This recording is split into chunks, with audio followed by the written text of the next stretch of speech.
Well, the other big headline was the number of demat accounts that opened in the month of December, and that hit a record high. The numbers are 41.78 lakh demat accounts, so almost 42 lakh demat accounts were opened in December, and this is the highest ever monthly addition that we've seen. अब इतने record high demat accounts का open होना हमें क्या बता रहा है? तो जितना कि मैं समझ पाया हूँ, मेनली यहाँ पर दो चीजें हो सकती हैं। सबसे पहली चीज तो ये कि शायद लोगों के अंदर इन्वेस्टमेंट्स और फाइनेंस को लेकर काफी ज्यादा अवेयरनेस बढ़ी है। दूसरी चीज ये है कि शायद लोगों को स्टॉक्स में पैसा डालना या फिर ट्रेडिंग करना ईजी मनी लग रहा है। अगर हम म्यूचुअल फंड्स की बात करते हैं तो म्यूचुअल फंड्स में इन्वेस्टमेंट्स करने के लिए आपको किसी भी डीमैट अकाउंट की रिक्वायरमेंट नहीं है। आप सिंपली एक बेसिक से केवाईसी करने के बाद अपनी इन्वेस्टमेंट्स म्यूचुअल फंड्स में कर सकते हैं। लेकिन फिर भी क्योंकि लोग ऐप्स के थ्रू अपनी इन्वेस्टमेंट्स करना चाहते हैं, बहुत सी डिफरेंट ऐप्स आ गई हैं, उनमें इन्वेस्टमेंट्स करना काफी ज्यादा आसान है, एक ही जगह से बहुत सारी चीजें मैनेज हो जाती हैं। तो हो सकता है कि लोगों ने इन डिफरेंट ऐप्स पे अपना अकाउंट बनाए हो, और आज के टाइम पे किसी भी ऐप पे अपना अकाउंट बनाने का मतलब ये है कि आपको यहाँ पर कंप्लीट केवाईसी भी करनी होगी, अपना पैन कार्ड डाल के उस अकाउंट को एक्टिवेट भी करना होगा। यानी कि एक तरह से आपको डीमैट अकाउंट ओपन करना ही पड़ेगा इससे पहले कि आप अपनी इन्वेस्टमेंट्स कहीं पर भी कर पाए। लेकिन फिर भी मैं मानता हूँ कि 75% लोगों ने अपने डीमैट अकाउंट्स ओपन किए होंगे या तो डायरेक्टली स्टॉक्स में अपना पैसा इन्वेस्ट करने के लिए या फिर ट्रेडिंग करने के लिए, क्योंकि लोगों को लगता है कि स्टॉक्स में पैसा डालने का मतलब है घर बैठे बैठे पैसा कमाना। लेकिन एक चीज जो लोग भूल जाते हैं कि ये चीज रिवर्स भी हो सकती है, यानी कि घर बैठे बैठे पैसा गंवाना। म्यूचुअल फंड्स और ईटीएफ्स के बारे में तो मैं अपनी वीडियोस में कई बार बात कर चुका हूं, लेकिन आज की इस वीडियो में हम बात करेंगे कि अगर आप डायरेक्टली स्टॉक्स में अपना पैसा इन्वेस्ट करने की सोच रहे हैं तो क्यों सोच रहे हैं, आपको डायरेक्टली स्टॉक्स में पैसा इन्वेस्ट क्यों करना है। और अगर आपने सोच ही लिया है कि नहीं भैया हम तो डायरेक्टली स्टॉक्स में ही अपना पैसा इन्वेस्ट करेंगे, ज्यादा पैसा गवाएंगे नहीं कमाएंगे, तो आपको किन किन चीजों को ध्यान में रखना चाहिए। बात करते हैं 9 things you should know before investing in stocks. आइए जल्दी से स्टार्ट करते हैं। मेरा नाम है रंजन और आप देख रहे हैं योर एवरीडे गाइड। तो सबसे पहला और इंपॉर्टेंट पॉइंट यहाँ पर आता है कि why do you want to invest in stocks. तो सबसे पहले एक काम करते हैं कि स्टॉक्स में इन्वेस्टमेंट्स को लेके अपनी सोच को पहले क्लियर कर लेते हैं। देखिए, आप अपना पैसा इन्वेस्ट करना चाहते हैं, आप करिए। मेरे ख्याल से आपकी लाइफ का ये बेस्ट डिसीजन होगा कि आपने फाइनली अपना पैसा इन्वेस्ट करने के बारे में सोचा है। और अगर आप स्पेसिफिकली स्टॉक मार्केट में ही अपना पैसा इन्वेस्ट करना चाहते हैं तो स्टॉक मार्केट में पैसा इन्वेस्ट करने के तो और भी डिफरेंट ऑप्शन हैं। आप म्यूचुअल फंड्स के थ्रू अपना पैसा इन्वेस्ट कीजिए, आप ईटीएफ्स के थ्रू अपना पैसा इन्वेस्ट कीजिए।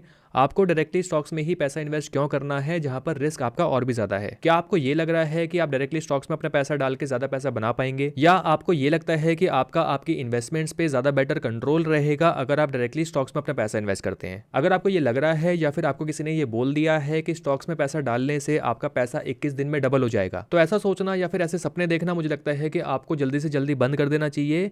क्योंकि स्टॉक मार्केट सिर्फ एक इन्वेस्टमेंट इंस्ट्रूमेंट है, ये कोई गैम्बलिंग या फिर लॉटरी खेलने जैसा नहीं है कि आपने बस किसी भी कंपनी के स्टॉक पे अपना दाव खेला और आपके पैसे यहाँ पर डबल हो जाएंगे। मैं यहाँ पर ये नहीं कह रहा हूँ कि आप डायरेक्टली स्टॉक्स में अपना पैसा इन्वेस्ट मत कीजिए, आप करिए, लेकिन सबसे पहले सच्चाई को समझिए कि स्टॉक मार्केट क्या चीज है, स्टॉक मार्केट में कितना पैसा कमाया जा सकता है, स्टॉक मार्केट में कितना पैसा गवाया जा सकता है। तो आपको स्टॉक मार्केट में अपना पैसा इन्वेस्ट करने के लिए सही चुनाव करना होगा कि आप अपना पैसा स्टॉक मार्केट में किस चीज के थ्रू करना चाहते हैं। आप म्यूचुअल फंड्स के थ्रू इन्वेस्ट करना चाहते हैं, या ईटीएफ्स के थ्रू इन्वेस्ट करना चाहते हैं, या डायरेक्टली स्टॉक्स के थ्रू ही अपना पैसा इन्वेस्ट करना चाहते हैं। सेकंड चीज आती है सेटिंग करेक्ट एक्सपेक्टेशंस। अक्सर लोग स्टॉक मार्केट में एंट्री करते हैं ये सोच के कि वो बस किसी भी स्टॉक में अपना पैसा डालेंगे, कोई भी पेनी स्टॉक बाय करेंगे, उस पेनी स्टॉक की कीमत 1 महीने में 2 महीने में 1000% हो जाएगी और हम बस उस स्टॉक से एग्जिट कर लेंगे, अपना प्रॉफिट कमा लेंगे। जनरली बहुत सी यूट्यूब वीडियोस में दिखाया जाता है कि अगर आपने इस वाले स्टॉक में 10 साल पहले 10,000 रुपए डाले होते तो आज आपके 10,000 रुपए 20 लाख या इवन 40 लाख रुपए हो गए होते। मतलब सीरियसली मुझे ऐसी वीडियोस देख के बहुत हंसी आती है कि ये कहने का लॉजिक क्या है। 10 साल पहले हो सकता है कि आप एक स्टूडेंट हो, या फिर 10 साल पहले हो सकता है कि आपको पता ही ना हो कि स्टॉक मार्केट क्या चीज़ है और कैसे काम करती है। तो ऐसे में आप इन्वेस्ट करने के लिए 10,000 रुपये कहाँ से लाते? और मान लेते हैं कि अगर आप 10,000 रुपये ले भी आते तो पूरे 10,000 रुपये आप किसी एक पर्टिकुलर स्टॉक में क्यों डालते? मतलब ऐसा कोई क्यों करेगा? ऐसा करना पॉसिबल ही नहीं है। और जो ये बात आपको बता रहा है, मेरे ख्याल से उसको भी हवा नहीं होगी कि अगले 10 साल में क्या होने वाला है, कौन सी कंपनी का स्टॉक सबसे ज्यादा हाई जाने वाला है। कुछ ऐसी भी वीडियोस आती हैं कि इस वाले स्टॉक ने पिछले 1 महीने में 3 गुना ग्रोथ दी है, अगर आपने भी इसी वाले स्टॉक में अपना पैसा डाला होता तो आपको यहाँ पर बहुत ज्यादा प्रॉफिट देखने को मिलता। तो ऐसे में लोग क्या करते हैं कि उसी स्टॉक को बाय कर लेते हैं, लेकिन बाय करने के बाद पता चला कि उस वाले स्टॉक में ही सबसे ज्यादा करेक्शन आया, तो यहाँ पर आपको सबसे ज्यादा नुकसान भी देखने को मिला। तो ये सभी चीजें वीडियोस में देखने में और सुनने में अच्छी लगती है, लेकिन प्रैक्टिकल नहीं है। तीसरी चीज आती है लॉन्ग टर्म या फिर स्विंग ट्रेडिंग। मेरे ख्याल से सबसे पहले आप इस चीज को लेकर क्लियर हो जाइए कि आप स्टॉक्स को बाय करने के बाद उनको लॉन्ग टर्म के लिए होल्ड करना चाहते हैं, उनमें इन्वेस्टेड रहना चाहते हैं, या आप टाइम टू टाइम अपना प्रॉफिट बुक करना चाहते हैं, यानी कि स्विंग ट्रेडिंग करना चाहते हैं। क्योंकि दोनों ही चीजें डिफरेंट हैं, दोनों की स्ट्रैटेजीज ही डिफरेंट है। लॉन्ग टर्म स्टॉक इन्वेस्टमेंट्स बहुत लंबे समय के लिए होती है, हो सकता है 10 साल, 15 साल या इवन 20 साल। आप टाइम टू टाइम बस फंडामेंटली अच्छी कंपनीज के अंदर अपनी इन्वेस्टमेंट्स लगातार करते रहते हैं, उनके स्टॉक्स को बाय करते रहते हैं और उनको होल्ड करके रखते हैं। वहीं स्विंग ट्रेडिंग में स्टॉक स्टॉक्स की बाइंग एंड सेलिंग थोड़ी फ्रिक्वेंटली होती है, may be 10 days, may be 15 days या फिर इवन कुछ मंथ्स तक। फॉर एग्जाम्पल, अगर आपने आज स्टॉक बाय किया, आपने मार्केट का ट्रेंड देखा, अपॉर्चुनिटी देखी, उसको 10 दिन तक होल्ड किया और उसको सेल कर दिया, या हो सकता है कि आपने आज स्टॉक बाय किया, उसको 2 महीने बाद आप सेल करें। इस बाइंग और सेलिंग में अगर आप सही स्टॉक पिकिंग करेंगे, सही टाइमिंग रखेंगे तो आपको प्रॉफिट होगा, नहीं तो नुकसान होगा। फोर्थ पॉइंट आता है चूजिंग स्टॉक्स टू इन्वेस्ट। किसी भी कंपनी के स्टॉक्स को बाय करने का मतलब है कि आप उस कंपनी के बिजनेस का हिस्सा बनने जा रहे हैं। अगर उस कंपनी को प्रॉफिट होगा तो आपको भी प्रॉफिट होगा, क्योंकि उस कंपनी के जो स्टॉक प्राइसेस हैं वो इंक्रीज करेंगे। अगर उस कंपनी को लॉस होगा तो आपको भी लॉस होगा। तो ये एक म्यूचुअल प्रॉफिट और लॉस की जर्नी है जो हर एक इन्वेस्टर को समझनी चाहिए। कुछ कंपनीज ऐसी होती हैं जिनके स्टॉक्स को आप बाय करके बहुत लंबे समय के लिए होल्ड कर सकते हैं, क्योंकि वो कंपनीज फंडामेंटली अच्छी कंपनीज होती हैं। इन्वेस्टर्स इन कंपनीज के बिजनेस पे बहुत भरोसा करते हैं कि फ्यूचर में अगर इन कंपनीज को प्रॉफिट मिलेगा, ये कंपनी ग्रो करेंगी तो हम भी ग्रो करेंगे। वहीं कुछ कंपनीज ऐसी होती हैं जो मार्केट डिपेंडेंट होती हैं, यानी कि छोटे ड्यूरेशन में काफी हाई रिटर्न्स देने का पोटेंशियल रखती हैं। तो लॉन्ग टर्म इन्वेस्टमेंट्स के लिए, किसी कंपनी में बहुत लंबे समय के लिए इन्वेस्टमेंट्स करने के लिए उन कंपनीज का फंडामेंटल एनालिसिस करना बहुत जरूरी होता है कि फंडामेंटली वो कंपनी कैसा परफॉर्म कर सकती है। जबकि शॉर्ट टर्म इन्वेस्टमेंट्स के लिए या फिर स्विंग ट्रेडिंग करने के लिए जनरली टेक्निकल एनालिसिस काम आता है, जिससे कि सही समय पर एंट्री और एग्जिट प्लान की जा सके। पांचवा पॉइंट आता है taking help from professionals and learning. तो अगर आपको लगता है कि आपके पास स्टॉक मार्केट का उतना एक्सपीरियंस नहीं है कि आप फंडामेंटली अच्छी कंपनीज के स्टॉक्स को पिक कर पाएं, उनमें लॉन्ग टर्म के लिए अपनी इन्वेस्टमेंट्स कर पाएं, और ना ही आपके पास इतना समय है कि आप इन सब चीजों में अपना टाइम डेडिकेट कर पाएं, तो मेरे ख्याल से आपके लिए ज्यादा बेटर यहाँ पर ये रहेगा कि आप प्रोफेशनल्स की हेल्प लें और डायरेक्टली स्टॉक पोर्टफोलियोज में अपनी इन्वेस्टमेंट्स करना स्टार्ट करें।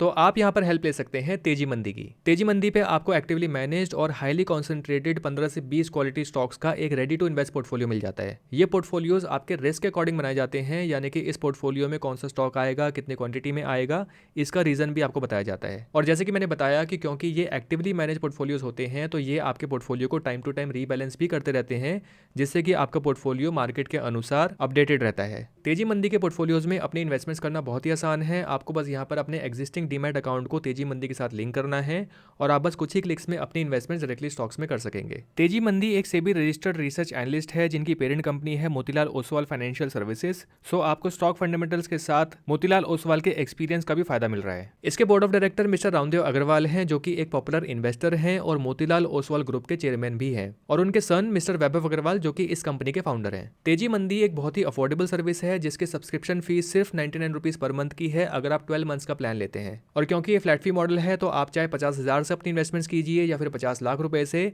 इनकी फी सेम ही रहेगी 99 रुपीज पर मंथ की। देखिए, पोर्टफोलियोज में इन्वेस्ट करने का मतलब है कि आप डायरेक्टली स्टॉक्स में ही अपनी इन्वेस्टमेंट्स कर रहे हैं, क्योंकि जो भी पोर्टफोलियो आप बाय करते हैं, उस पोर्टफोलियो के अंदर जितने भी स्टॉक्स हैं, वो सारे स्टॉक्स आपकी डीमैट होल्डिंग्स में आपको विजिबल हो जाएंगे, तो इससे आपकी नॉलेज ही बढ़ेगी। और दूसरी चीज़ ये है कि सिर्फ 99 रुपीज़ पर मंथ दे के आपका पोर्टफोलियो भी मैनेज हो रहा है, आपकी नॉलेज भी बढ़ रही है, तो इससे ज़्यादा आपको और क्या चाहिए। और भी डिफरेंट प्लान्स और डिफरेंट पोर्टफोलियोज आपको इनके ऐप पे मिल जाएंगे, जिसका लिंक मैंने इस वीडियो के डिस्क्रिप्शन में डाला हुआ है, तो आप जाके एक्सप्लोर कर सकते हैं और अपने लिए एक सही इन्वेस्टमेंट पोर्टफोलियो चूज कर सकते हैं। 6th पॉइंट आता है स्टडिंग एंड एनालिसिस। अगर आप स्टॉक्स में इन्वेस्ट कर रहे हैं लोगों से टिप्स ले लेके, वीडियोस देख देख के या फिर न्यूज़ को फॉलो करके, तो ऐसा करना आपको बंद कर देना चाहिए। इससे पहले कि आप डायरेक्टली स्टॉक्स में इन्वेस्ट करें, आपको यहाँ पर 2 मेन चीज़ें आनी चाहिए। सबसे पहली चीज़ है टेक्निकल एनालिसिस। टेक्निकल एनालिसिस वो सबसे पहली चीज़ है जो किसी भी स्टॉक इन्वेस्टर को आनी ही चाहिए। टेक्निकल एनालिसिस मतलब किसी भी कंपनी के स्टॉक पैटर्न्स को देख के, उसके चार्ट्स को देख के, उसके ट्रेंड को समझना और इस ट्रेंड के अकॉर्डिंग अपनी इन्वेस्टमेंट्स करना। ये जो ट्रेंड और पैटर्न्स आप चार्ट्स में देखते हैं, ये जो ग्रीन और रेड कैंडल्स आपको दिखाई देती हैं, ये एक्चुअली बायर्स और सेलर्स के बिहेवियर होते हैं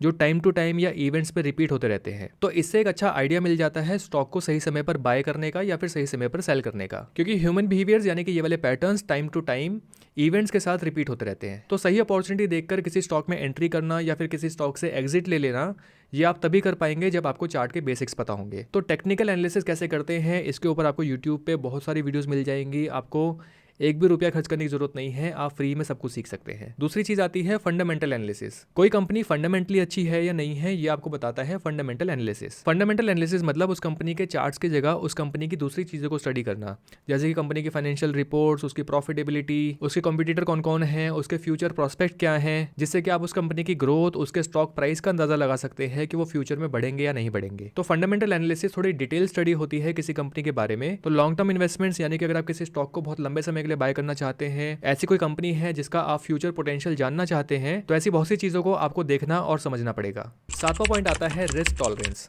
रिस्क का मतलब है कि जो पैसा आप स्टॉक मार्केट में इन्वेस्ट करने आए हैं, अगर आपको उस इन्वेस्टेड पैसे पे कुछ नुकसान होता है तो क्या वो नुकसान आप देख पाएंगे? फॉर एग्जाम्पल, अगर आपने आज इन्वेस्ट किए हैं 1000 रुपए, अगर वो 1000 रुपए घटकर हो जाते हैं 900 रुपए या इवन 800 रुपए, तो यहाँ पर आपको कैसा फील होगा? और रिस्क का मतलब खाली पैसे का घटना नहीं है कि आपको यहाँ पर कुछ नुकसान होगा तो ही रिस्क है। रिस्क का मतलब ये भी है कि जो भी एक्सपेक्टेशंस आपने रखी हैं कि 10 साल बाद मुझे इतना पैसा मिलेगा, मुझे ये पैसा 10 साल बाद उस जगह पे इस्तेमाल करना है। अगर 10 साल बाद जो पैसा आपने एक्सपेक्ट किया था, अगर उतना पैसा आपको नहीं भी मिलता है, फॉर एग्जांपल आपने एक्सपेक्ट किए थे कि आपको मिलेंगे 50 लाख रुपए, लेकिन मार्केट में कोई ऐसा सिनेरियो आ गया जहां पर आपको 50 लाख नहीं सिर्फ 40 लाख रुपए ही मिले, तो ये जो 10 लाख रुपए का अंतर आया है इसको भी रिस्क कहा जाता है। क्योंकि सब जानते हैं कि स्टॉक मार्केट अनप्रिडिक्टेबल होती है, यहाँ पर कभी भी कुछ भी हो सकता है, तो रिस्क आपका यहाँ पर हमेशा बना रहता है। तो जब बात करते हैं डायरेक्टली स्टॉक्स में अपना पैसा इन्वेस्ट करने की, तो स्टॉक्स में म्यूचुअल फंड्स के मुकाबले यहाँ पर आपका रिस्क हाई होता है। इसका रीजन ये है कि म्यूचुअल फंड्स को मैनेज करने के लिए म्यूचुअल फंड्स में कौन से स्टॉक्स आएंगे, कौन से स्टॉक्स नहीं आएंगे, ये सब डिसाइड करते हैं फंड मैनेजर्स यानी कि एक्सपर्ट्स।